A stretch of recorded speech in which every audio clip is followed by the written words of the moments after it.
Welcome back to the podcast. Hi, Kate. Hi, Jen. We are on to the next of our new series, which is kitchens, our favourite topic, and very timely because your kitchen is currently on the cover of the current edition of House and Home magazine, looking stunned. It's amazing. Yeah, they took great photos, and the styling and everything on the day was. My house will probably never look like that again, but it was lovely down like that for the day. I know the feeling when it's always clean, but your house always does look amazing. But yeah, I know there's nothing better than like cleaned and styled. I'm like everybody out for 3 days. Can I just give away my husband and my children now for a while and keep this? But yeah, they did a lovely job, and Elise, that photographer, she's just unreal. Like, she's so good. Like, some of her photos are just amazing. But yeah, I feel a bit smoked because I do love my kitchen this time, and I don't have very many regrets, which is good. Okay, so let's get into it because that is what we want to talk about. So we love kitchens. Kitchens are our favourite part of any renovation, and getting your kitchen right just makes your life better, doesn't it? Mm-hmm. So if you're listening so far, our last 2 episodes, we were talking about mechanical and electrical plans, and obviously your kitchen is a big component to this. So we'll talk about a little bit of that. And then just overall, like layout, storage, how you use it. There's a few kind of outdated concepts that we'll get back to. We probably won't get to like countertops and like specifics on appliances today. We might leave that for another episode. That's a little bit later down the line anyway, when you're kind of going through your renovation. But yeah, overall, how you do the layout, the flow, like how you kind of position things. Maybe talk us through like how you did that this time around. Yeah, versus last time, I probably did give it a lot more thought, and I think maybe our life changed a little bit after we planned our last one, and that like we didn't have kids when we planned it, and then we had kids, and like, I don't know, there's a few differences in my old kitchen, my new kitchen. The biggest one for me is having a clear island this time, and I know it's a contentious one. And so last time you had your hob on your island, wasn't it? Yeah. Okay. Yeah. And we had our hob on our island, and we had I would say a narrow, long island, which in hindsight for me is a mistake. It's not conducive to good conversation. Like if there's a group of you, because you're in a line like an interview, I find it's not deep enough to have a hob on it. When your hob is on the island, you tend to have a lot of other stuff around it. It's just a bit messy, there's a bit of splash, whatever. It's just harder to keep the place tidy. And it's, I don't know, this time we kind of went a bit smaller, squarer. That's just the shape would allow for in our space or whatever. But yeah, at 90 degrees to the way we had it last time, and clear, nothing on it. Yeah. And we've kind of, made it that we can put stools around the end of it as opposed to all on one side. Because you've got a curve on one end, which is so much nicer to sit around. Yeah. It's so much nicer to sit around. And I love sitting around it. I love the shape because it feels like a table. And it also feels like a table because there's no hob on it, right? So I don't feel like a teppanyaki chef or something, So I just think I feel like I prep more than I'm standing at a hob. Totally. Okay, I was just thinking that as you were talking, because I think there is this notion, which is probably a very reasonable thing to think, that if you are cooking and you have people over, that you're going to be standing at the hob most of the time. And so putting the hob on the island is the most social positioning for it. Yeah. And I would have thought that, and I think it makes sense to think that, but it's not actually the case. True. Like, you're mostly chopping and prepping and moving things around, and then you go over for a bit of a stir every now and then, but like... Unless you're making a risotto or something, like... Yeah, you're not standing at the hob that much. Like, there's not that much stuff with standing at the hob, stirring, turning, whatever. So I feel like, prep, you're facing everyone, you can kind of talk while you're chopping. It's not as loud having the extractor up against the wall and away from everyone as opposed to on the island. Sink on the island, I know we spoke about this before, absolutely not for me. Yeah, like it's too messy. So messy. Like whose sink is ever clear? Like fair play if it is, but it's hard to keep it clear. Like there's always a few bits around it. Yeah. Especially if you kids, always full of some plastic shite and bowls and whatever. Totally. So like I think a clear island if you have the space. If you don't have the space, a hob on it, but allow enough depth that you're not splashing people. And allow a shape of an island that's a bit more conducive to like sitting around in a semicircle or whatever, or opposite each other, not in a big long line. I know the look people want when the stools all line up and it looks very sharp, but it just doesn't really function. It didn't. It's fine for 2 people, I think, sitting side by side, maybe having a bit of breakfast or whatever, or like a few snacks. But once you have more than 2 people, then it's really uncomfortable to just sit in a line, especially for the person in the middle. It's just a horrible thing. It's not nice. So... yeah, definitely something that curves around the end of it is so much nicer. Yeah, no, I love that. That was the biggest, I would say, layout change I've made this time. Yeah, yeah. And also, like, we talked about this, I think, before. I don't remember if it was on this podcast or just in maybe it was on the radio or something, but the old concept of the kitchen triangle is kind of gone. And like, it's not a bad place to start, because having somewhere to start in terms of how you use the space is no bad thing, but it's probably just not really necessary anymore. We don't really live like that and cook like that anymore. Um, So I think instead, like we always say this, like really just thinking about how you, specifically you, yourself, whoever you are, when you're listening, like really thinking about, do you cook mostly on the hob, or do you use the oven, or do you only use the oven every Sunday, for a Sunday roast, or not even then? Do you are you in and out of the dishwasher constantly? Like, would it make sense to put the dishwasher at a bit of a height? Is it difficult to get stuff in and out of that dishwasher? Is the fridge, I always think this is a really important one, the fridge needs to be at an easy to access point in your kitchen, because you and other people are going to be going in and out of that fridge constantly, just getting a glass of water, drink, whatever, snack. And so you don't want to have to walk into the hardest part of the kitchen to access that fridge. Like, that needs to be at an easy point. That's really important. Yeah, and across people that are potentially cooking or handling hot stuff or whatever, A clear path to that fridge for sure. Yeah. Clear path to the fridge, number one, really important. But yeah, how you use it yourself, I think is really, really important. And then I think a place to have appliances is becoming increasingly important, because maybe back in the day we had a kettle and a toaster. Now we have kettle, toaster, coffee grinder, air fryer. What am I missing? A million different things. A million different ones. Rice cooker, toasted sandwich maker, like stand mixer, Vitamix. There's a million. Blender. Like there is a million different ones. And I think that old triangle, it works to an extent, but like our appliances aren't even laid out like that anymore, I think. They used to be like the hob / oven kind of range all in one kind of when it was that concept, I think. And then, your water, and then your fridge. And yes, it is easy that you're not walking loads of distance between them, but I think how we use those now is very different. Like, I think people don't use their oven at the same time as the hob all the time. People sometimes don't use their oven for weeks on end, and maybe use an air fryer that's tucked into a corner somewhere, or like they might just use the hob day to day and then the microwave a lot of the time or whatever. So like, I think don't be bogged down with that triangle idea. I think it's great that you're not traipsing across the whole kitchen, more than 3 or 4 steps if it's something you're accessing all the time. But like, other than that, I think it's fine. Yeah, couldn't agree with you more. I do think that like the position of where is helpful, because like if you really don't use the oven that often, like you might not necessarily need a full size oven. Maybe you're looking at a combi oven, or at least a combi oven in like the main part of your kitchen. And maybe if you have a big one, the main oven is tucked away somewhere else in a less utilized place. Like you might not necessarily need it like in the center of your kitchen if you don't use it that often. The dishwasher I just mentioned, but you can, if you find bending over and emptying or unloading the dishwasher is a strain on your back, or you're doing it constantly and it's just really annoying, you can have your dishwasher raised up at a height. That could be, one of your tall units. Like, I really think that makes such a huge difference. Yeah. One thing I love is having dishwasher, bin, sink all within reach when you're in one standing position. Yeah. You have to have that. Scrape the plates, rinse the plates potentially if you need to, and then straight into the dishwasher. Yeah. Like, I just think that run is just, it works. It's foolproof. I did it last time, I did it this time. Wouldn't change from it again, I don't think. And that's what you're doing daily. So that's a really important thing to have, I think. Another one to think about, and we're not going to go deep into appliances, but early at this stage, right, when you're planning your kitchen layout and you've done you're doing your M&E plan, is you need to know about ventilation. So you need to think about what kind of hob are you going to have, and what does that mean for extraction. So we have gone through all sorts of extraction in our various houses. We've had overhead. We don't like that. I don't like anything overhead, but that's a separate issue. Sorry, who likes cleaning the greasy underside of a hood? Like, no. And just too much vapor. Like, there's such a huge distance between your hob and the overhead extractor. It just doesn't remove enough of that vapor for me, It's just messy and it's just greasy. And like, we had a twin fan one before, so people are like, oh, some of them are really good. I still didn't find it as good as the downdraft, to be honest. I just think the suction from the downdraft close to where you're cooking, close to that source of steam or smoke or whatever, like, it's, I personally think it's way more efficient. 100%. Getting rid of smells and steam.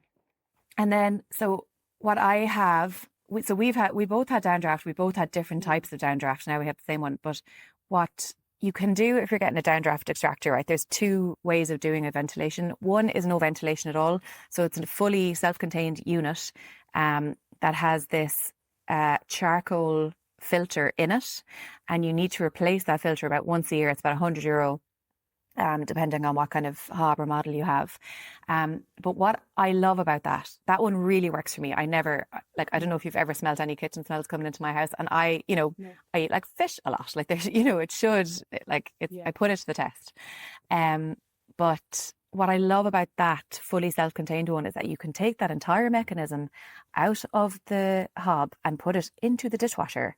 And so all that like grease and anything that normally flows through a duct of a fan, extractor fan, is just washed away like whenever you need to. So for cleanliness, that's my preference. But you can also have it ducted externally as well.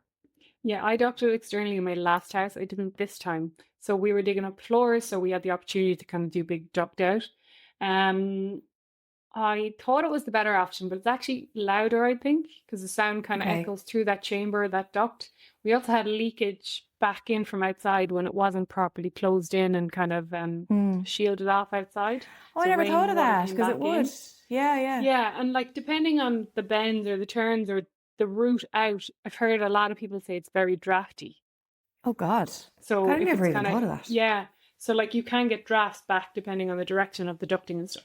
So it's not that it's negative, but it just has to be given some considerations, I suppose. And having switched to the recirculating like you have now this time, I can't see a negative. Besides having to change the filter, like I find it a bit quieter probably than the ducted one. And there's obviously no drafts or whatever because it's fully enclosed. So you've a newer model than me, so I'd say yours. Mine is definitely noisy. Like you definitely have to like turn up the TV if you're cooking at the same time, kind of thing.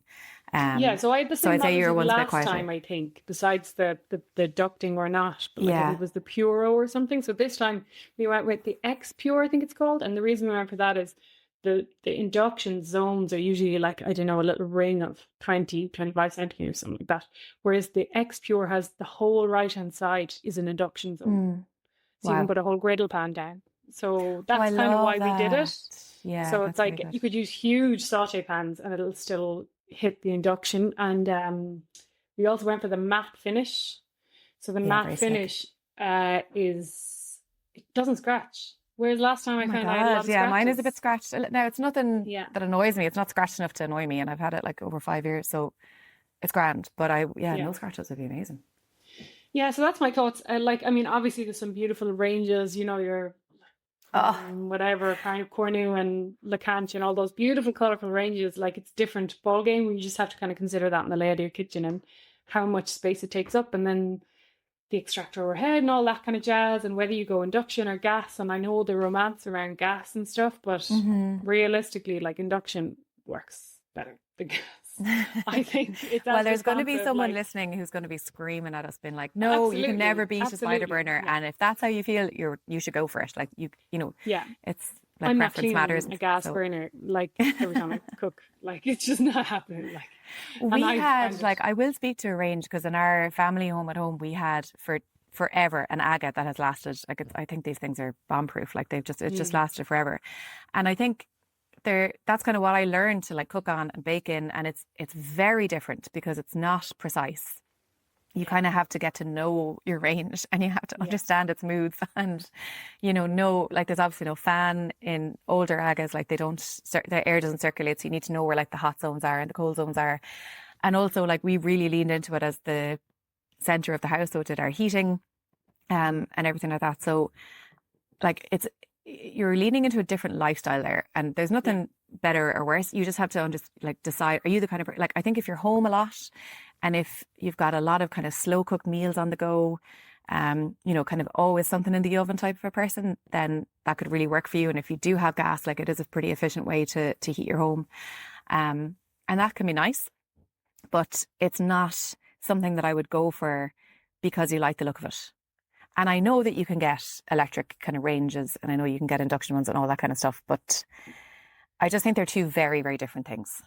Okay. I think we should leave probably cooking and hobs for now because we've been talking about it for too long. We're going to go deep. That's I'm probably not going to change ever from induction. Induction is as good as the pots you use, though. I will say that. If people have had negative experience, it's usually because they have shit pots, tin pots. But besides going back to that kind of triangle, right? So your sink, Yeah. your dishwasher, and your heat or whatever. I also think the dishwasher one, the layout's really important, like what's beside it. And this was Savvy that put me onto this the last time, is big, deep drawers close to your dishwasher that Oh you can God, just yeah. pick up all your plates and put them into drawers. Yeah. Like, I think just drawers in general in a kitchen are just better. Like, they're Yeah. better. You've nothing thrown into the back that it's getting lost or, dirty or spilled or whatever. So, like, I just think Under the having counter, those you big, have to deep have drawers. drawers. Yeah, definitely. And I have the same thing. And like for 90% of my dishwasher, when I empty it, I don't have to move a step. Like I'm literally Yeah. standing in the same place and like lifting Lift in. plates, Lift, cups, yeah. cutlery, that kind of utensils Yeah. from one place to another. And it's so handy. Yeah. And when you're thinking about your drawers and your layout, think about what you're using when you're standing in that space. Like Yeah. your plates want to be kind of close-ish to where you're going to be dining. Over that, you have your cutlery because you're going to access two of those at the same time. Then your pots and your larger cooking utensils might be directly under your hob or alongside it if you have a range or something like that. So just make sure everything is kind of the one step or, turn around and it's right there. Your chopping board, same kind of thing. Your chopping knives, all that. Everything is kind of easy reach. Yeah. There's no point having a load of like kids' lunch boxes under your hob because they're not things Yeah. you're going to use at the same time. So like just plan it out like that and do that walk through. Pretend you're cooking. What do I need now? Pretend, I need my spices. Making the I need lunches, this, whatever, making a Yeah, cup of tea, exactly. like all that kind of stuff. Unloading the Exactly. dishwasher, doing a big Yeah. meal. Like, yeah, that's a really good point, I think. Yeah. Yeah. And I think sink layouts then, like I'm a fan of a small kitchen sink. Like I just don't think you need huge ones unless you're someone that's soaking massive trays and stuff like that. I'm usually fine with the standard 60 square one. Yeah. The only thing that doesn't fit into my sink is a big oven tray. So that's the only time, like if I've ever done a big deep clean on the oven, I've had to take them into the bath, which work fine. And I wouldn't get a bigger sink just to accommodate that. Like I don't need to do that Yeah, yeah. often. You wouldn't just throw them into the dishwasher, So I have a narrower dishwasher. Oh, you have the 45 centimeter. I have the 45 centimeter dishwasher, which for 99% of my day is perfect. But the one time, they don't all fit in. Yeah. Yeah. Yeah, but like sinks, whatever. Like do whatever you think you'll use the most, but just don't put it on your island because it's messy as hell. Yeah. It's splashy and around the tap gets messy and you've hand soap there and you've scrubbing brushes, but you look rotten and like it's not for your island in my opinion. I know. And then cooker tap, that's something I put in this time, it's out last time, but it's a cooker with sparkling water. All day long I put it in again. Not bothered by the boiling water, if I'm honest. No, it doesn't do it for me. It's not hot enough. Induction is so fast on a hob, doesn't really save you a massive amount of time in my opinion. But I do like sparkling water. And the boiling water is kind of handy when I'm cleaning. I turn on the boiling water and a little bit of the cold water at the same time. So I have kind of hot water for cleaning, which is very handy. And I use that a lot. But cooker, another decision to be made around your sink area. I think it's something like if you drink loads of tea and you want like tea on demand, then I think it's really handy. And if not, I don't know if you need it. Yeah. And if you're a tea snob, you probably won't like the tea from a cooker, to be honest. Probably not. I don't. It's just not that hot. It's okay. It's fine. And then the other thing to think about is storage, right? So I think like a lot of times you go into a kitchen place and they're like brilliant and they shove as many cabinets as possible into the space available, which like makes sense. Why wouldn't they? But I think you as the person living in the house, you just really need to think about like how much stuff do you actually have or will you actually have? And how much storage do you really need and what do you need to be able to access? And my entire point here is that I don't think you need overhead cabinets. I just don't know if anybody ever needs overhead cabinets. I'm a little like mixed on that, But I also think you absolutely shouldn't do an open shelf unless you're someone who's going to style an open shelf. Make your kitchen look and shut. it gets dusty. So maybe leave that. It does. And I think like you have to think if you're putting an open shelf in, what's going on that shelf? And it better not be lunch boxes and random plates and cups and stuff. Do you know? Number one dad cups. Like it has to look nice. It's an open shelf. It's a display shelf as such in your kitchen. So like and there are like spaces where you're going to have to put them in. If you got a really tiny kitchen, little galley kitchen, something like that, obviously, of course, you're going to have to put them in there. And like, you can think then about like what can you do different things to balance out the colour, for example, so it doesn't feel kind of too hemmed in or overwhelming. Is there even an option for like sliding doors overhead? I just don't like, what I really don't like about overhead cabinets is one, just visually, they really hem the space in. They make it feel a lot smaller. And two, I just hate an open door in an overhead cabinet. It really just messes me up. I just don't like it. I feel like you're always like banging into it, and it's just hard to like open and close things. And yeah. Yeah. So I think they're like a necessary evil in some kitchens, but I understand. One thing I did do in this house, because just the layout of our kitchen, we have kind of 2 runs. What do you call that? It's an L shape kind of. yeah, I guess it is. It's No, just L it's shape. like a T shape almost. Yours is. So like we have 2 perpendicular runs of units. A tall bank, which is my oven, my fridge, and then a low bank with a shelf over it, which is like sink, bin, dishwasher, all that kind of jazz. And then in the corner, I was like, well, we build that in with all the unit, and we didn't. And we just did shelves in there. But I call it my Heidi corner, because it just gets fucking pushed in there and you can't see it. Because it's hidden behind the fridge. So like if I'm back in my living space or at my island, I can't see what's in that messy corner. And it's my blender, and it's my toaster, and it's my air fryer, and it's all this shit that I cook with that I don't want on display. And then I just leave my shelf with the nice little bits. So like I think a Heidi corner is revolutionary for me. Absolutely. The other thing you can put in, so that works great if you have a Heidi corner available to you that's not within your visual eye line of where you're sitting. If you don't, you can put in either pocket doors or an appliance garage. So this is just kind of a door that will like either roll up or slide up or push back into itself or something like that. And so your countertop runs into that space, and you should have a load of plugs in there, and that's where your, you know, as you said, like your kettle, your appliances, whatever. But then you can close it off whenever you need to. So like you have to be so realistic as well. Like, every single thing you're planning, like we always say this, people tend to plan for this like idealized lifestyle that they're going to live, and they're like, oh, I'm never going to have pots and pans out in the counter. Of course you are. Like mess just happens. So you just have to plan for where is the mess going to be, and then how can you hide that to make your life as enjoyable as possible. I agree. Another little shelf kind of cabinet idea for the one above your oven maybe is vertical slots for your trays and chopping boards. I don't have that, and I really wish I did. The amount of stuff it fits in mine. And like, I don't know how I'd store them otherwise, because I'd have 20 things stacked on top of each other between trays and Pyrex things, and they're never the same size. So like they don't stack on top of each other neatly at all. Out? Like the bottom one, if it's stuck in the bottom, is a pain. This way they're just all stacked vertically. You can pull one at a time. It's a game changer. It really, really is for storing big, long things like that. That's genius. Know the place to put them. The other thing as well, we talked about this before in a previous episode. I think it's like my most viewed post on Instagram, I think, is there's a tiny little 10 centimetre gap left over between my fridge and my exterior wall, which normally anybody else would have just panelled over it, because that's what you do, right? So kitchen cabinets are like, they're a standard width, and that's how it is. And so like every house is different, so you're probably going to have gaps somewhere, probably. And if you have one, consider putting a door on it or something, or leaving it, open if you're someone that's really clean, because those really narrow vertical spaces you can fit so much in there. So much. Yeah. So much. Like, I love that cabinet, and I would be lost without it. So don't forget those vertical spaces that are left behind. Use every inch. I think that's just a good thing to employ in kitchens anyway. Like, we have 3-meter high ceilings, and we put our cabinets to the ceiling. Yes, I don't access the top one all the time, but I can access it if I stand on the kitchen stool, and I put light things up there, like, plastic stuff and bottles or whatever that's in a box that's light to carry down or lift down if I need to, but it's out of sight. Some kind of bar stuff that I don't use all the time is up there as well. Yeah. And I just think, like, use the space. Why not? Use the space. Yeah. What about so you said slide and hide pantries. I think that's, in general, if you can put in slide and hide doors, do. The mechanism is a bit expensive. I think slide and hide door mechanisms are around €1,000, maybe even €1,200 for the mechanism just. Yeah. So that, it does add a bit of cost, but I think if you have a pantry that's anyway, first of all, it's just an easy way to tidy everything away and have mess behind it.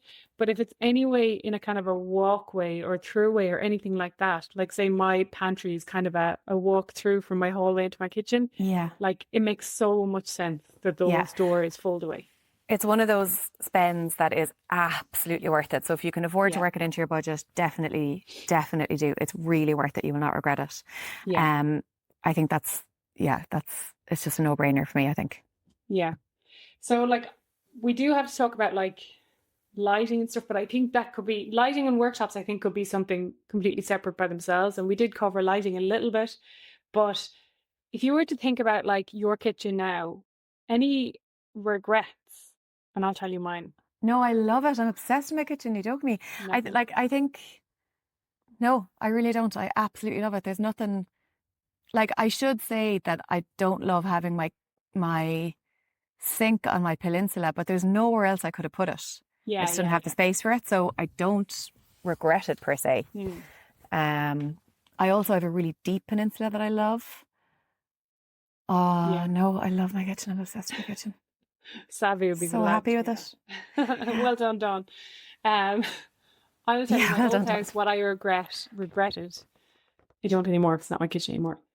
The island I mentioned was too deep, too long, or not deep enough, sorry, and too long. So long and narrow. It was awkward to kind of sit out in groups of more than 2 or 3 people.